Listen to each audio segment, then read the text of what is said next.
Hello and welcome to one of my transcription explanation videos. I am the Scribe of Sirkles, and if you've seen one of these videos before or are familiar with my script, you can go ahead and skip forward and get to the design transcription itself, where I read the artwork letter by letter using this script. But if you're not familiar with the script or just want to hear me ramble for a bit, let's go ahead and get into how to use the Sirkles key. So, this is set up in a grid. You'll notice we have rows and we have columns. And these rows are determined by the letter stems. So there are 4 different letter stems. There is a deep divot up in the top row, and that deep divot is more than 50% of a circle, like a horseshoe or an omega. So that's this one here. And then there's a shallow divot stem in the 3rd row down here, and that shallow divot is like a bite taken out of a cookie, 50% or less of a circle. Then we have our completed circle stems in the 2nd row and in the bottom row. And this 2nd row stem is a completed circle, but it's inside the word circle. Whereas the bottom row, it's on the line of the word circle. And that can be anywhere on the line. It doesn't have to be centered like shown, or that inside the word circle can be kind of more towards the middle, but just make sure you can tell where its position is, because the reading order for this script is bottom counterclockwise, like a time traveler going back in time. So, start at the bottom, go counterclockwise, like 6 o'clock going around the clock. So, that is the reading order and the letter stems. Now that is how you get in the rows. Now to get the columns, we have dot modifiers and we have line modifiers. And that fine print up here matters. So these dots, they count at whatever letter they're closest to, whereas the lines, they count where they end on a letter stem. So where they connect and stop on the letter stem, which is again that black bit of our letters, so things are color-coded. This blue one is the word circle, the black line is the letter stem. So if a line were to end on that letter stem, it would count for a line modifier, but if it goes through the letter stem, it doesn't count. So this line going through the letter stem doesn't count on the letter stem, but it does count on the vowel. So let's go down and talk about vowels now that we've talked about the dot modifiers, line modifiers, and letter stems. Vowels are these little guys, and they look similar to dot modifiers. The biggest difference being dot modifiers are filled in, or vowels, they're open in the middle. So an A is outside the word circle, and it is the only thing entirely outside the word circle. Everything else is somewhat touching or connected or inside the word circle. And our centered vowels, the I's, E's, and U's, are centered either on the line of the word circle, or they are inside the word circle, but they're centered inside the consonant stem. So that's what this shows. This shows what a B stem would be with a vowel on it, an O, an E, or an A. Or this would be a J stem with the O, the E, and the A, so on and so forth. And then the difference between the I's and the U's are these lines. So this green line going towards the center of the word circle is what makes an I an I. A U has a line going away from the center of the word circle. So if this is the word circle, the I goes towards it, the U goes away from it, and similarly here, I, U. And that's relative to the word circle. So, not the sentence circle or anything else. It's relative to the word circle. So, sentence circle. Sometimes you can put a sentence circle around your word circle if you so choose, especially if you have punctuation, because that is where the punctuation marks go. They're all noted here.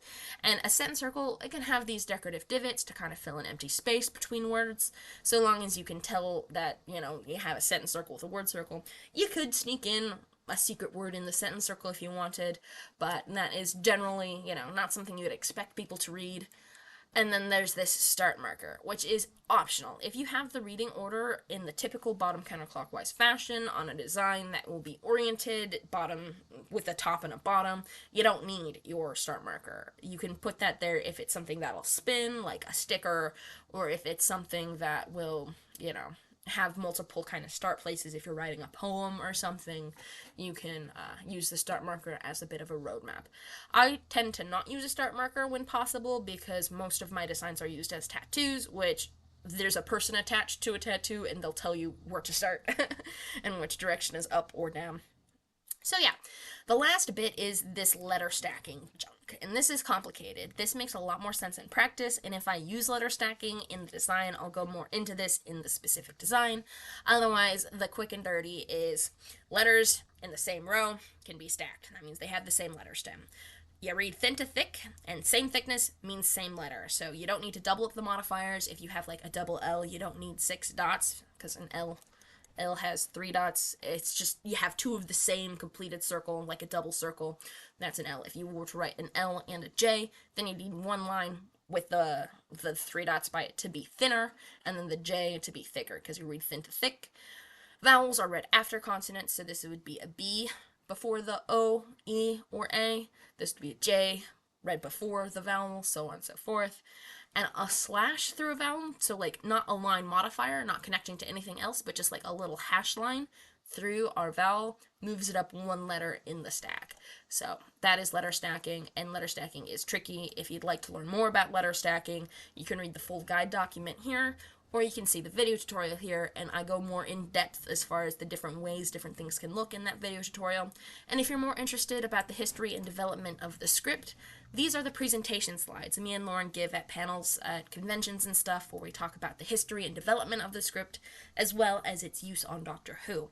Most people will recognize this script from Doctor Who, but this is actually something from a couple of nerds in high school that Doctor Who has used. So big difference there. This is not something we took from the show. This is something the show got from us. So it's free for anybody to use, even commercially, so the show didn't step on our toes or anything. It's just really cool to say that, yeah, our silly little circle language is what the BBC has used to represent circular Gallifreyan, the language of the Time Lords on Doctor Who. But that being said, it's not official or canon. It is just, something some nerds made that the show has used, which is a big deal. But I mean, the show's also used like dinosaurs. Dinosaurs are cool. They're not a thing from Doctor Who. They're a thing that Doctor Who has used. So yeah, this Sirkles script is what the Doctor Who show has used as Gallifreyan. So yeah, that's the legalese, the technical history and stuff. There's screenshots and stuff in the presentation. If you're interested, just check that out. And then I have, of course, some useful contact and links. That's my email. Feel free to email me with questions.